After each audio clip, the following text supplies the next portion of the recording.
Para los argentinos la comida no es solamente una cuestión de necesidad alimentaria, también es un momento de reunión, es una ceremonia junto a los amigos. Nosotros que decimos que inventamos el lavirome, el dulce de leche, pero no nos vayan a tocar el asado. Acompáñame porque aquí te voy a comentar todos los secretos que tienen los grandes asadores, o que se dicen los grandes asadores de la Argentina. Acá vamos, en plena Mendoza, rumbo al maravilloso Valle de Uco. Voy en busca de la gloria, por decirlo de algún modo metafórico. Pero entre viñedos que van madurando de a poquito, con la imagen portentosa de la cordillera de los Andes al frente. Y entre amigos, con grandes asadores, voy a comer un asado que hará historia. Y ya mientras manejo me lo estoy imaginando. Y ya lo estoy disfrutando, como si fuera la preparación de una ceremonia. Como me dijo Pietro Sorba, que de esto sabe mucho. El asado en sí es un ritual. La comida argentina tiene dos grandes rituales, en mi opinión. Uno es el mate y el otro es el asado. El asado es una forma de ver la vida, es una forma de entender la comida, es una forma de encarar ciertos asuntos. Por ejemplo, el asado de alguna manera es el espejo de cómo los argentinos entienden la relación familiar, o por lo menos una parte, obviamente, de la relación familiar, la relación con los amigos, porque ese simulacro, que no es un simulacro, sino es una acción real, bueno, esa situación te demuestra cómo los argentinos, por ejemplo, entienden la amistad y la relación cercana con la persona que quieren. ¿Por qué? Porque ahí, en el asado, no tenemos solamente comida, hay otras cosas más. Por eso que hablo de un ritual, hablo de una secuencia de hechos, hablo de una situación. Así es que llegamos a la bodega Salentein, que tiene un hotel boutique con un quincho muy coqueto, allí mismo donde me esperan Carlos Gallardo y Francisco Araya. Hola, mis amigos. Hola. ¿Cómo anda, Mario? Carlos trabaja con guantes de cirujano. Está rodeado por un arsenal de recursos alimenticios con los que piensa agasajarnos. Y bien pronto aparece esa cosa, la impronta del parrillero. Esa cosa muy propia que nace con la experiencia. ¿Ya estamos preparando la carne? Ya estamos preparando la carne. Ya preparamos las mollejitas. ¿Qué estamos haciendo ahí? ¿Unos agujeritos? ¿Estos son? Sí, estamos haciendo una incisión acá. Ya veo. Para darle un toque muy particular al sabor de la carne. Carlos, ¿sí? ¿Con estas cositas? Sí, porque acá introducimos un toque de sal. Mirá vos, ya vamos aprendiendo cosas esto. Son algunos tips, ¿no? Sí, unos tips que hacemos para darle darle el sabor que necesita la carne. A veces se plantea si la carne argentina es la mejor del mundo, etc. Es una discusión siempre permanente, ¿no? Entonces yo digo siempre, yo no sé si es la mejor, es seguramente una de las mejores, seguro. Porque hay otros países que comen carne, que son carnívoros, que tienen vocación carnívora. Ahora, los asadores argentinos, desde mi punto de vista, son número uno. No existe pueblo en el mundo que sabe tratar la carne como los asadores argentinos. Pancho hace 30 años que se conoce con Carlos. Su función no es menor. Buena parte del secreto de los asados empieza ¿cómo? Con el fueguito. Esto es algo solo. ¿Es bueno? Sí, es bueno. Es bueno, diría que de lo mejor. Acá en esta provincia sí, digamos. Hay otras leñas que también son muy buenas, que son más aromatizantes. ¿Este tiene algún perfumito para la carne, no? No. Este tiene su sabor tradicional nomás. La que le da un sabor distinto es la jarilla. Sí, también se le puede poner si quiere. Sí, ¿no? Se le pasa que se ahume un poquito la sal, entonces sale más sabroso. Tenemos secreto también, ¿no? Bueno, ¿esto y cuánto? Hay que poner el fueguito, hay que ponerlo mucho tiempo antes. ¿Qué diríamos? Yo digo que hay que hacerlo con tranquilidad, fuego, cosa de tener una buena brasa.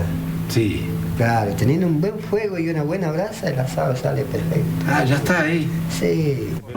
Carlos sigue con la preparación de la carne y pone especial esmero con uno de los cortes. ¿Y esto? Es el vacío. Ah, tenemos el vacío, Este es el vacío propiamente dicho. Esto es un vacío, ¿eh? Qué bueno, qué buena pinta tiene, ¿no? Tiene muy buena pinta este. Este va a quedar muy tierno este. Ya lo conocemos, ya lo vemos ya. Y que hacían la preparación de la carne, que lo desgrasás básicamente, ¿no? Un toque nomás, no mucho. Creo que Porque la grasa le da un sabor especial, ¿me entiendes? Sí. Si lo sacamos a la grasa, perdemos todos los sabores de la carne, del asado. A América las vacas llegaron con Colón en su segundo viaje en 1493 a lo que es hoy República Dominicana. La carne fue el principal alimento del hombre que descubrió que la carne chamuscada era más digerible, mucho más fácil, y eso le daba tiempo para otras actividades. Por lo tanto, se diferenció del resto de los animales carnívoros en ese sentido. El fuego y la carne hicieron que los hombres empezaran a comer en grupos. A partir de allí nos convertimos en muy carnívoros, pero sobre todo en nuestro país, porque la llegada de las vacas hizo que se convirtiera en el alimento exclusivo, simplemente porque no podíamos exportarla. Podíamos exportar el cebo, podíamos exportar el cuero y nos quedaba la carne. ¿Y hay distintos tipos de, digamos así, de formas de hacer el asado, Carlos? Sí. Bueno, algunos tienen una manera, otros hacen tipo salmuera. Por ejemplo, a ver, claro, contame. hacen una salmuera y cada tanto lo van pinceleando, lo van pintando. Lo van pintando con jarí, algunos lo hacen como para darle un toque. Para darle un toque de sabores ahí a la carne. A la carne con la salmuera. Esa es de una manera, otros le ponen limón. Claro. Claro, eso es todo, depende. ¿Y hay cosas raras, por ejemplo, que le pone, hay gente que le pone algunas cosas raras que sí, para nosotros, vos, ¿no? Nosotros particularmente acá en Mendoza, nosotros ahora estamos haciendo la de tradicional, pero también se estira mucho acá en Mendoza ahora macerarlo o regarlo con vino Malbec. Ah, con vino Malbec. Claro, bueno, claro, es la cepa mendocina. Es la cepa mendocina, entonces es un sabor muy ¿Le queda sabroso. rico? Sí, queda muy sabroso. Carlos trabaja sin descanso y ya me anticipó que a la noche tiene que preparar un asado muy especial para agasajar a su hija adolescente en su cumpleaños. Vive trabajando el hombre, ¿eh? Es que el asador argentino siempre es la figura más sacrificada del ritual, pero también, ojo, es la estrella. Es una reunión que empieza normalmente, no sé, si el asado es cercano al mediodía, bueno, que empieza a las 10 de la mañana o a las 10:30 de la mañana, cuando el asador, figura central del asado, cuando el asador empieza con su tarea solitaria, tiene que empezar a arreglar el tema de la brasa, encender, esperar, etcétera, etcétera, bueno, y después empiezan a llegar las personas, empiezan a picar, empieza un poco de vino, hasta llegar a esa finalización extraordinaria que es estar sentados todos a la mesa y empezar a disfrutar de esa secuencia que puede ser más o menos rica, hablo de pasos, ¿no? Rica siempre rica, pero rica en cuanto a los pasos, bueno, que une a todo el mundo y bueno, y finalmente se desencadena ese aplauso liberatorio, ¿no? El asador, un aplauso al asador, bueno, pero eso no es casual, eso es realmente sentimiento, bueno, que surge espontáneo y que bueno, y que transforma ese momento realmente en una parte importante de la vivencia argentina en general. Es el único que ha trabajado, por otra parte, durante horas. El pobre asador. A veces digo, pero ¿por qué lo hace? ¿Ve? Ahí el asador demuestra ese amor hacia el otro. Parece espectacular, ¿no? ¿Qué es esto? Esta es la tira de asado. Esto es. Ahí nomás. Sí, es muy bueno acompañar de Acompañar a parrillera. Es muy importante. Este es el vacío. Apenita, esa parte bien quemadita, ¿viste qué rica que es? Parece que está bueno esto, ¿eh? Parece. Felicito ya está, ¿no? Sí, ya está. Apenita, un poquitito y... toque, ¿eh? Sí, ahí nomás. Y allí en los viñedos de la bodega Salentein estuvimos hablando de un tema que no es menor a la hora del asadito.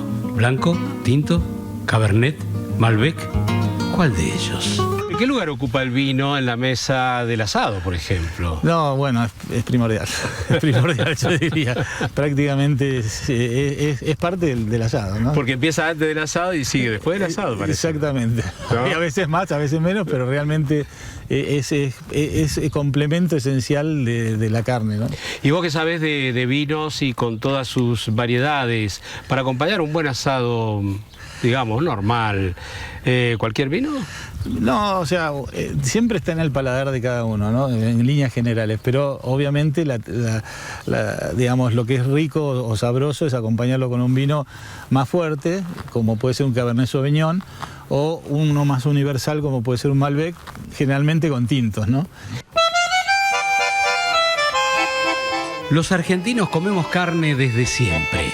Lo que cambió, o se refinó diría, fueron los modos de preparar el asado.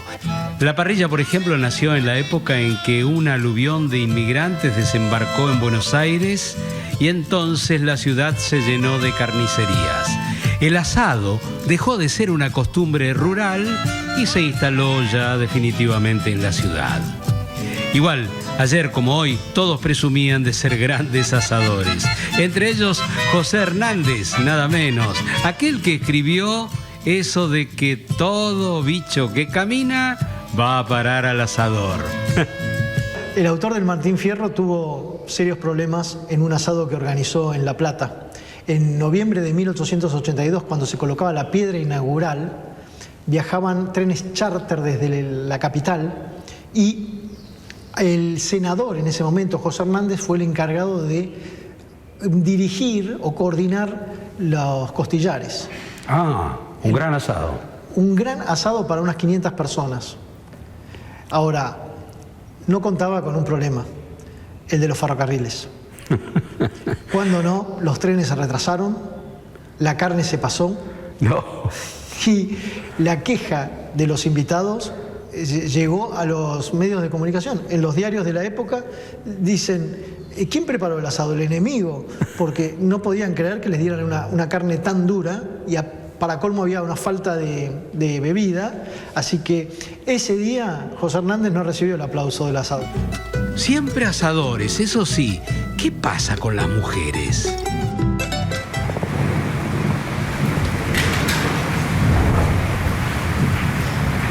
Hola. Bienvenido, hola.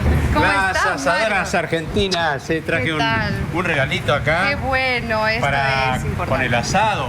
Vamos a saludar. Ay, pase, adelante, Mario, por favor. ¿cómo estás?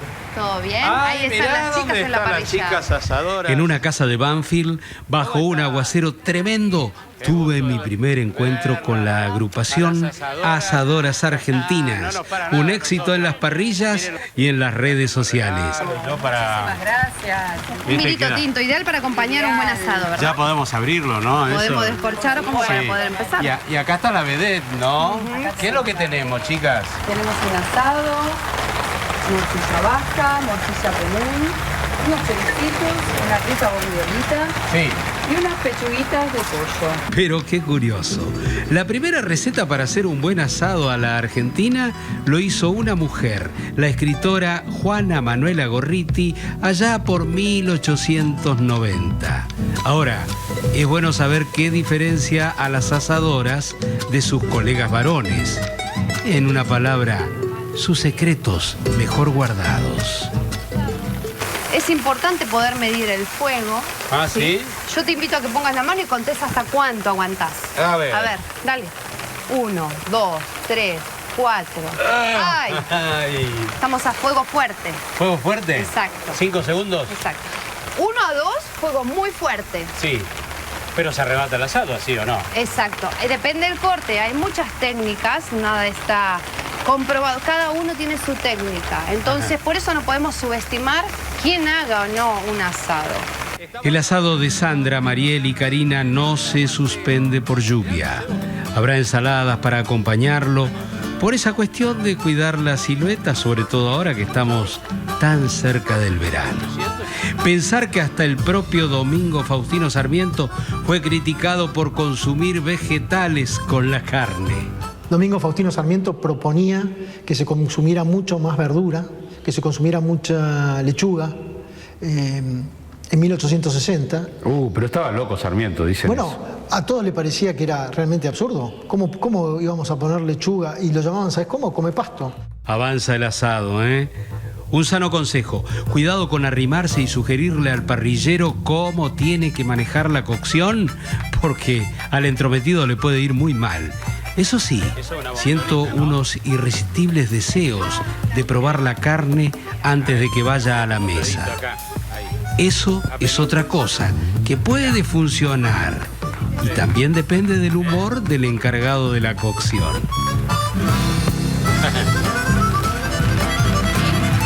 Exquisito, muy sabroso. ¿Qué hago? Me siento y espero nomás, Los ¿no? tiempos cambian, como hemos explicado, pero no la pasión argentina por el asado. ¿Y por qué será? Buenos Aires, a pesar de su logística monstruosa, de su superficie, etcétera, es una ciudad donde todavía existen las casas, donde todavía muchas casas tienen un espacio donde colocar una parrilla. La parrilla, claro. Y se están haciendo edificios ahora con parrillas. Claro, ahí te das cuenta de cómo está radicada esa idea. Hasta el constructor piensa que un edificio tiene que tener una parrilla. Pero esto es nuevo, ¿eh? Y sí. Entonces vos hoy en día tenés los espacios de uso múltiple, ¿no? En los complejos, en los condominios, etcétera, que tienen una linda parrilla. Porque la gente quiere preparar su asado, o festejar, o armar una cena, o armar un evento con sus amigos. Y entonces, bueno, y además de eso, te repito, Buenos Aires como que tiene una tradición, gracias a la cual casas, patios, para quien tiene una casa, bueno, tiene siempre un pequeño espacio para colocar una parrilla o un balcón. En Argentina no hay mucha gente que se queja si en un balcón uno pone una pequeña parrilla y un domingo al mediodía se enciende y prepara su pedacito de carne. En Europa, imagínate en Suiza, alguien que enciende una parrilla en un balcón, sí, llega la policía, llega una policía, se lo llevan todos.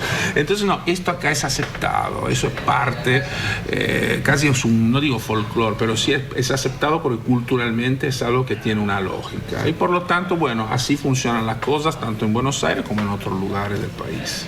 Y si cortás un pedacito acá de... Mira. Toma. ¿Puedo? Sí, probaste.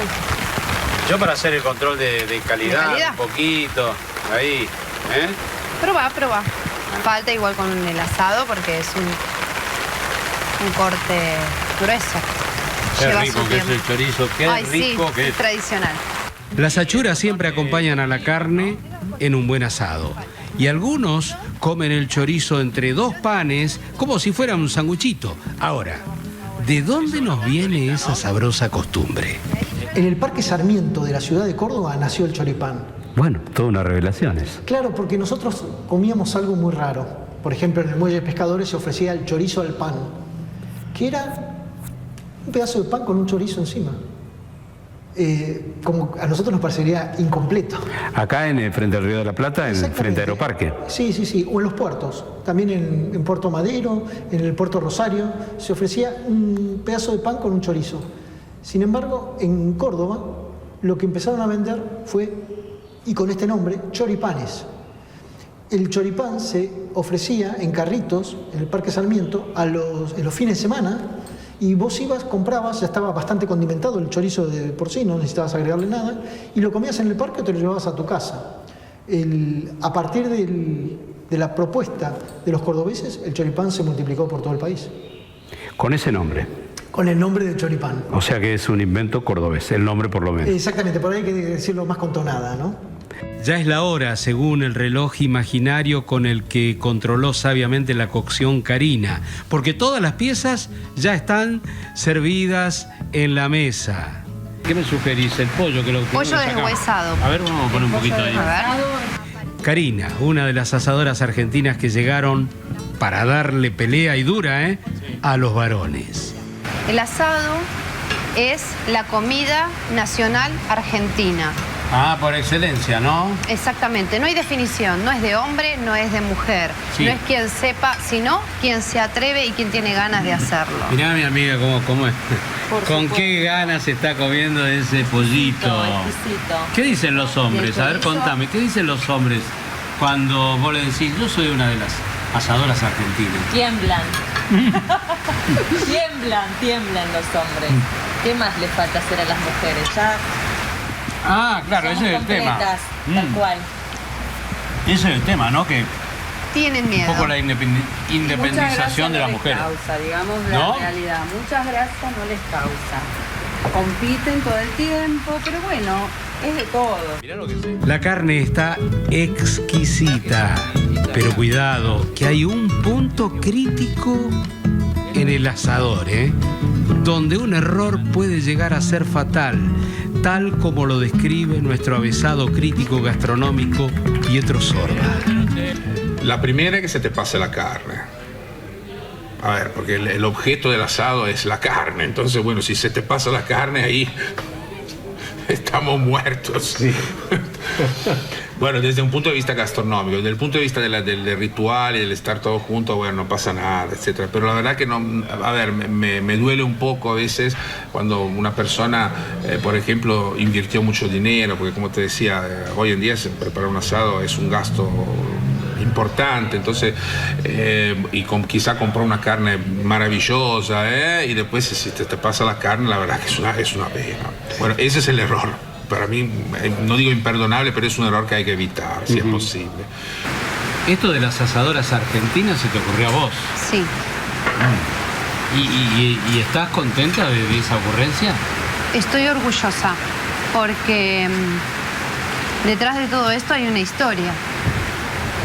No es algo que sale porque nada. A mí... No hay competencia con los hombres. No. No, ni nada. con las propias mujeres. No, en absoluto. No, nosotras no competimos. La historia viene por parte de mi papá. Mi papá de chiquito. ¿Hacía asados? Desde chiquita me iba a pescar, yo iba con él. Sí. Y él me invitaba y hacía fuego y hacía las corvinas rellenas a la parrilla. En Mar de Ajó teníamos una casita allá, me acuerdo mucho. Qué lindo, claro, en la costa, mirá vos. Y me decía, Sandra, mirá cómo es que se hace esto, el asado, porque algún día cuando yo sea viejo me vas a tener que hacer el asado vos a mí. Y yo estaba pegadísima siempre a mi padre. O sea que de chiquita ya tenés la técnica. Sí, lo llevo a él.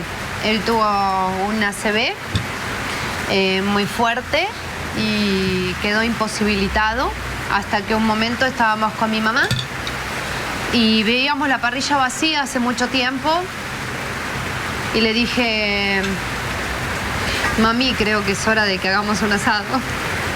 Ay, mira vos. Y ahí nació Asadoras Argentinas. ¿Ahí nació? Y él estaba a un costado mirándonos. ¿Pudo disfrutar de ese asado? Hasta el día de hoy. Qué bueno. Qué bueno. Chicas, otro brindis. Muy bien. Volvamos a nuestro tema para terminar con los protagonistas de esta película argentina que es El Asado. Una película que ya está instalada, yo diría, en nuestros corazones, o mejor dicho, en nuestros paladares. No me salió bien el asado. Primero hay que tener paciencia para esto. El solo hecho de mencionar la palabra asado ya te dice mucho más que un poco de carne en el fuego. Es una ceremonia de los argentinos. ¿Una ceremonia? Sí, esto es una religión de nosotros. Te invito a un asado.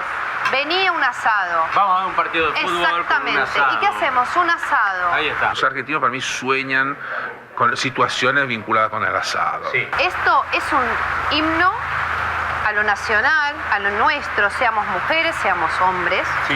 Y nos reconocen a nivel internacional, ¿por qué? Gracias al asado. Pueden sentir un poquito de envidia. ¿Por qué?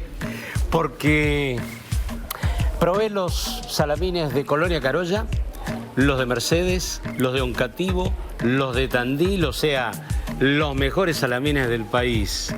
Quédate, porque vas a vivir una experiencia única.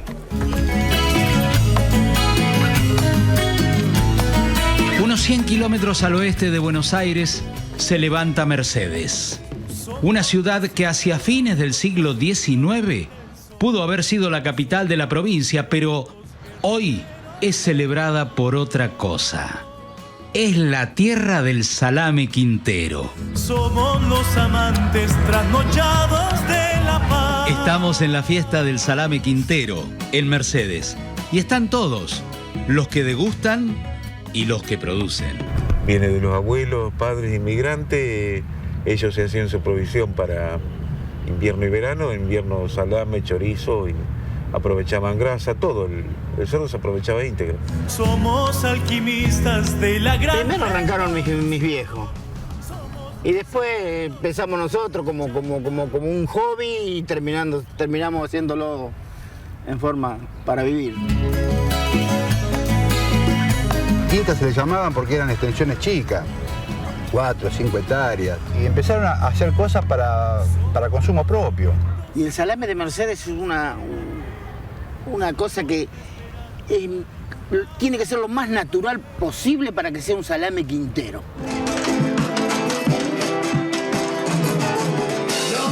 El salame verdadero es italiano, ¿cierto? Entonces ellos trajeron la receta y empezaron ellos a hacer todo eso. Se transmite de generación en generación.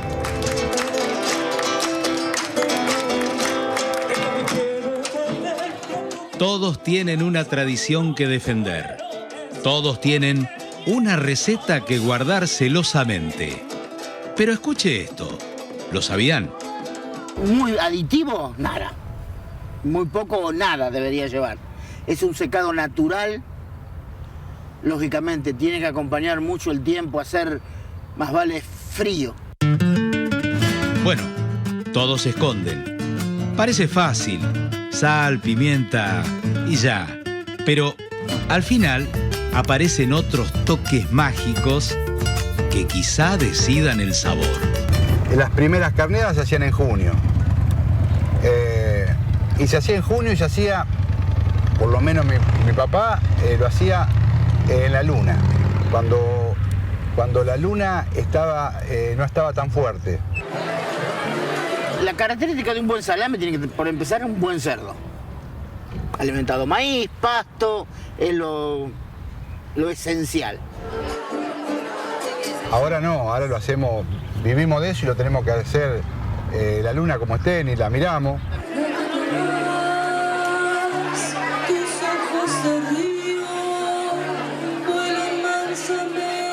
Una vez que se mata el cerdo, se elige muy bien la carne, lo mejor va al salame. Después, una vez que está bien la carne elegida, se pica, se condimenta. En los secretitos del condimento, hay algunos que condimentan de una forma, otros de otra forma. Lo mío no es secreto, porque el salame lleva pimienta fina, pimienta gruesa, sal.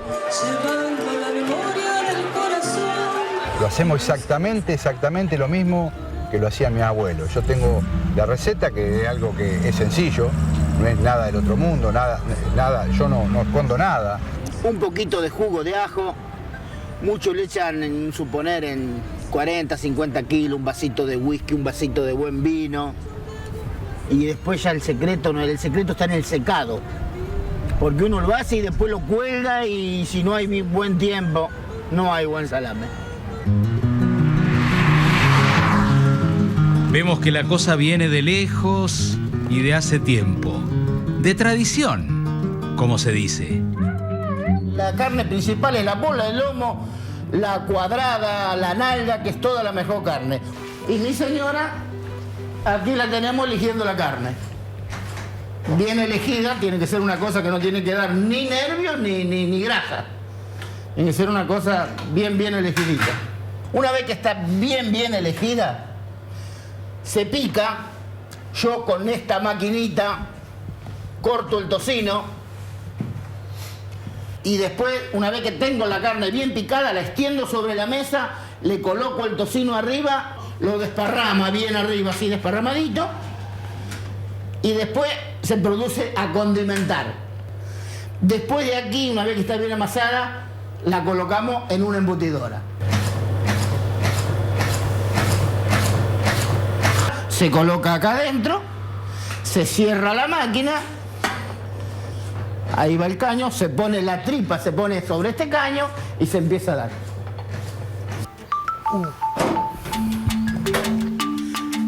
Bueno, este es el tipo de que se precisa para secar un buen salame. Ustedes verán el techo, que se le ven unos ladrillos. Bueno, ese está el ladrillo. Arriba de ese ladrillo hay barro seco ya por el tiempo puesto, ¿no? Y arriba de eso, techo de zinc. Eso es para tener un buen secadero para el tipo de salame quintero. Y desde la distancia al infinito te hallaré. Sobre la ruta 9, a 50 kilómetros de Córdoba capital, una ciudad con pasado de estancia sale a competir por su salame. Pero mira qué cosa tan graciosa es mi ilusión. Los jesuitas organizaron acá su primer emprendimiento rural allá por el año 17. Lo llamaron Estancia Carolla. Y hoy, Colonia Carolla es famosa en todo el país por sus embutidos. Y para sus productores, no tiene secretos.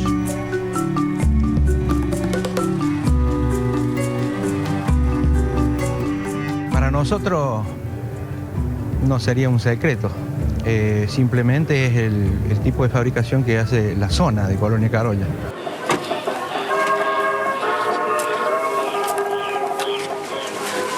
¿Qué es lo que hacen ustedes? Yo, desde la cría de los cerdos. ¿Cómo desde la cría de los cerdos? Desde la cría de los cerdos. Tengo la mamá, ¿no es cierto?, cerda, y se produce el lechoncito y los crío, los hago crecer y los saco por el mostrador. Hago completo. Parece que está rico,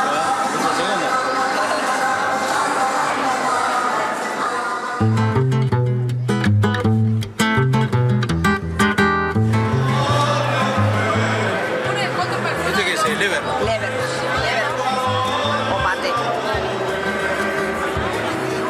Hoy la fiesta es una gigantesca concentración de gente que llega desde cualquier parte del país para comer salame y ver recitales de artistas como Soledad, Jorge Rojas y muchos otros. Pero para los productores, el objetivo es otro: ganar el primer premio. ¿A qué se le llama cuando dice de la colonia? Es de la colonia. ¿Que son productos de dónde? ¿De acá? De acá y que tienen un modo de hacerse particular que es propio de la región, ¿no es cierto? Lo identifica por su tipo, por su calidad y por su sabor. ¿Se corta así? Sí. ¿El salame? Al cejo. El salame colonia se corta al cejo. ¿Cómo se dice? Al cejo. ¿Al cejo? Al cejo. Así como en diagonal. Exactamente. ¿Y se puede probar? Sí, con todo gusto. Meta mano. Riquísimo. Tandil. Por un momento podríamos aventurar a preguntarnos ¿qué fue primero? ¿La ciudad o sus embutidos?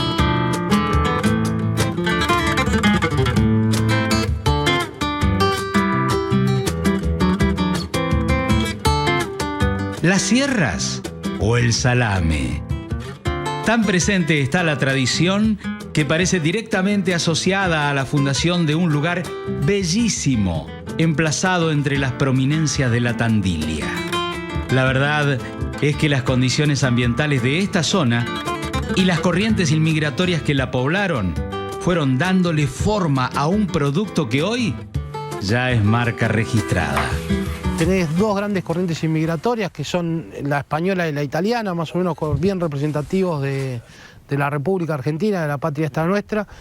Y dentro de los españoles tenés españoles y también una gran colonia de vascos que se vienen a radicar, a trabajar en el campo, ya en 1800, al principio de 1800. Salame tradicional y familias tradicionales también. ¿Vos sos el famoso Colorado? Sí. Como la de los Cagnoli, un símbolo de la ciudad, más allá de la marca. Al principio, yo me estoy remontando al año 30 o menos de mi papá. ¿Cómo hacían? Y se carneaba en invierno, como hacen todos los campos, en las estancias, en todos lados hay faenas en invierno. ¿Por qué? Porque necesita enfriarse la carne. Ellos elaboraban salames. Por supuesto que todo lo que te hablo es todo a mano. Esa galleta se secaba y se comía seca. Y el salame lo podía aguantar en un sótano hasta el verano. Entonces ahí estiraba un poco la venta o la entrega. Sí. Este es el queso típico de Tandil, que es suave. ¿Puedo sacar un...? Sí, este es saborizado y este cuál era. Hugo es la tercera generación. Su abuelo empezó todo a pulmón a comienzos del siglo XX. Su padre dio el primer empujón al instalar una pequeña fábrica en la década del 40 y después siguió él con todos sus hermanos. Para nosotros Salamín fue, no sé, un hijo, ¿no? Digamos, para decirlo de alguna manera. Vamos a cuidar a ese hijo. ¿Cuál es ese sabor argentino que diferencia a un salame tandilero de uno hecho en España o en Italia? ¿Qué tiene de único este lugar? Primero es la selección de las carnes, animales criados a cereal en el caso del cerdo y pasturas naturales en el caso de la vaca. Esencialmente en la construcción del salame se va a usar carne porcina y un poco de carne vacuna. Hecho en Tandil, con recetas centenarias, transmitidas de generación en generación, con la pasión contagiosa de sus productores. Algo de eso y mucho más se encierra en un producto que invita a la reunión y, claro, a la celebración. Córdoba tiene arroyitos, sierras, cuentistas, fernet, burritos y una comida exquisita, sobre todo en Villa General Belgrano, donde hay una abundante herencia centroeuropea. Abundante, diría, porque así fue el chucrut que me invitaron allí. Después de caracolear entre las sierras, siempre entrepada, llego por fin al portal de entrada a la villa, que todavía no llega a los 10.000 habitantes de forma permanente en el lugar. La cartelería, el uso de la madera en muchas construcciones, hay mucha letra gótica a la vista y cierto orden que uno puede asociar inmediatamente con el lugar común que dice que los alemanes son disciplinados, me están dando los indicios de esa clara influencia. Raúl nos preparó una mesa, nos sirvió cerveza que hizo con sus propias manos y empezó con un desfile de platos como para alimentar a un pelotón de soldados hambrientos que recién vuelven de la guerra. Bueno, acá te traemos una batería. ¿Batería le llaman? ¡Oh! Es un plato bien bávaro, donde tiene las tradicionales salchichas, el Kassler, que son las costeletas de cerdo ahumada. Tenemos el chucrut, que es el repollo. Sí, este es el Kassler. Sí. Mira qué rico, ¿no? Y esto es una panceta, ¿no? Panceta, claro, panceta ahumada, ¿no es cierto? Y este se llama es ensalada alemana, donde tiene papa, pepino, cebolla, perejil. Y acá tenés los 3 tipos de salchicha, que es la Knackwurst, que es salchicha de cerdo puro. ¿Y esta? Ahumada. Esta es la Weisswurst, una Weisswurst, que es salchicha de carne de vaca, ¿no es cierto? Y esta es una Polnische, la polaca, que es más como el chorizo tradicional nuestro colorado. Dios mío. ¿Y qué sugerís que empecemos a comer? Y depende de lo que más te guste. Si te gustan las blancas, las negras o las... En ese orden. De acuerdo al gusto del consumidor. Esto hace que Villa General Belgrano sea un lugar distinto, ¿no es cierto? Porque este tipo de comida no es fácil de conseguir. Toda la producción es local. El chucrut lo hacemos nosotros. El chucrut es repollo. Lo ponemos en maceración con pimienta negra y sal durante 20 días. Después de allí se saca, se lava y se hace con manzana, cebolla y algunos kümmel, ¿sí? Y pimienta negra. Mirá qué bien. Bueno, todo este tipo de comida se desarrolló en la época de la guerra. Y los barcos utilizaban mucho este tipo de comida por el tema del escorbuto. ¿Por qué? Y para llevar vegetales, la única forma de llevar vegetales en un barco en la época antigua era cocido con sal. Che, pero qué rico que está, pero voy a probar, si me dejás. Ah, esto me... Sí, esto me puede. Sí. Poner un poquito de panceta. ¿Eh? Y bueno... Ah, riquísimo. Esto es lo que uno logra viniendo a estos lugares, o sea, todo sacrificio. ¿Dónde tenés la cinta? Todo sacrificio, todo... Por eso es muy importante uno darse el tiempo y salir un poco de vacaciones y poder disfrutar lo que es la vida. Si no, la vida se trabaja para vivir, pero no vivir para trabajar. De ahí gran sabiduría. De ahí viene la palabra negocios. ¿Cómo es eso? El negocio viene de la negación del ocio. Ah, mira vos. Vos cuando más negocio tenés, más negás tu ocio. ¿Y qué es lo mejor? Hacer menos negocios. Y disfrutar más. Acá eso merece un brindis, ¿no? Prosit. Te voy a revelar un secreto. Si vas a Córdoba, tras la sierra, del otro lado, no te prives de comer los pastelitos junto al río, esos de membrillo que hace una señora que son inolvidables. Y si estás ahí a unos kilómetros, Cura Brochero, pasá por la fábrica de alfajores que lleva una dinastía, 4 generaciones ya trabajando, unos alfajorones así, que son como bombas atómicas y que yo tuve el placer de ayudar a construir durante una larga jornada. Y después me los comí.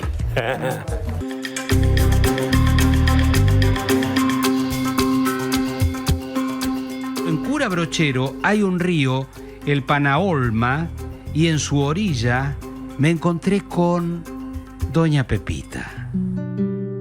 Ella encarna a aquellos personajes muy cordobeses que sin poder ni dinero son afamados por ciertas virtudes.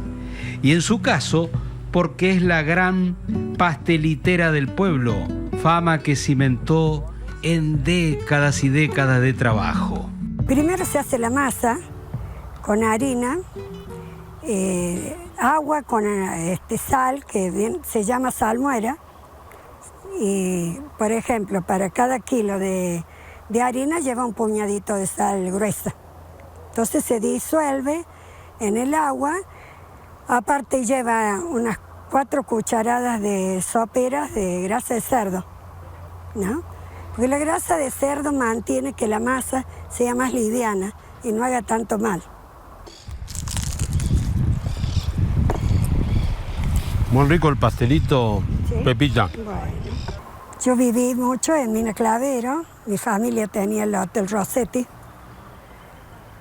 Y bueno, me dieron estudié para el banco, pero no llegué.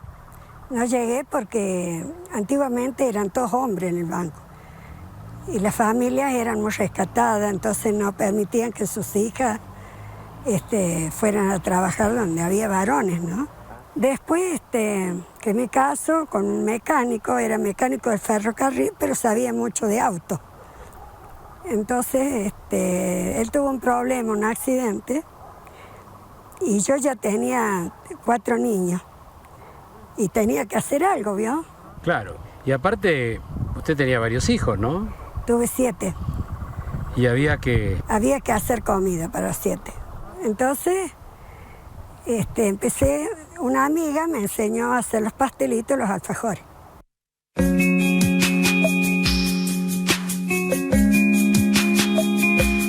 Cura Brochero está pegado a Mina Clavero, que es una ciudad muy importante de la región.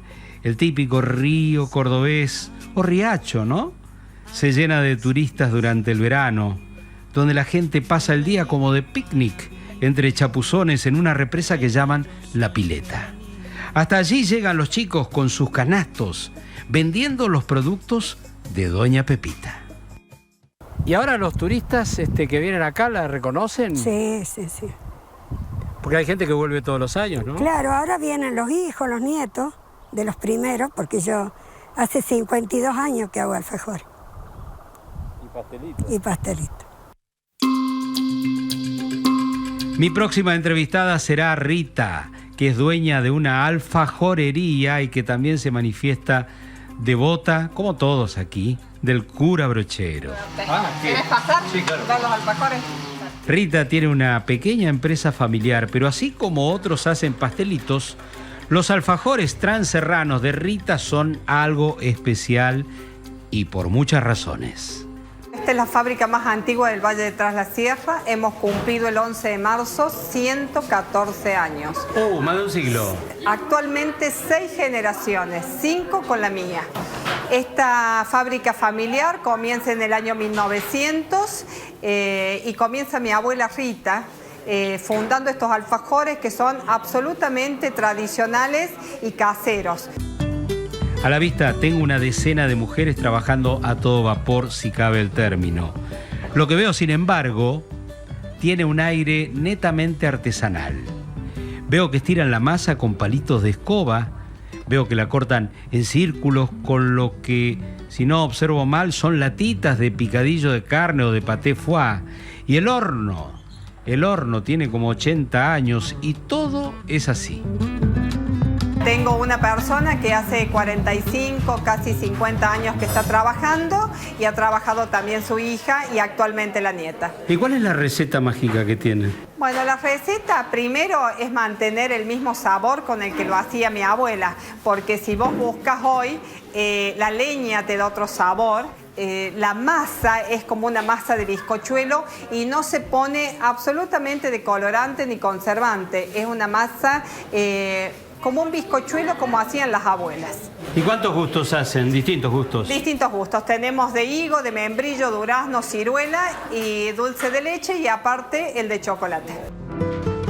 El horno está que pela, como a 300 grados, y el único hombre que está en el grupo es el más joven y el maestro que conduce precisamente la cocción.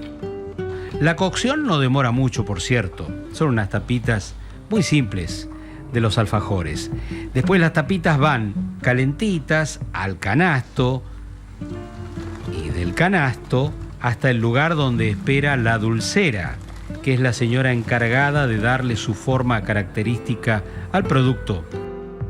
Rita me contó que en verano, cuando vienen esos calorones insoportables, pero que es también cuando más se venden los alfajores por la invasión turística, tienen que empezar a trabajar a eso de las 2 de la mañana para escaparle al fuego del mediodía. De tan familiar que lo veo, yo también pruebo de colaborar con el relleno de las tapitas, haciendo, digamos, de las mías. Está aprendiendo, Mari. ¿Cómo? Y no sabés. El verano te tengo acá. No, mira. Tac. Mira. Son, se diría, como la peperina o el cabrito. Cada región de Córdoba tiene su alfajor típico y también, por supuesto, esta zona, la de Tras la Sierra. Rita me invita a degustar sus alfajores. La mitad. Sí.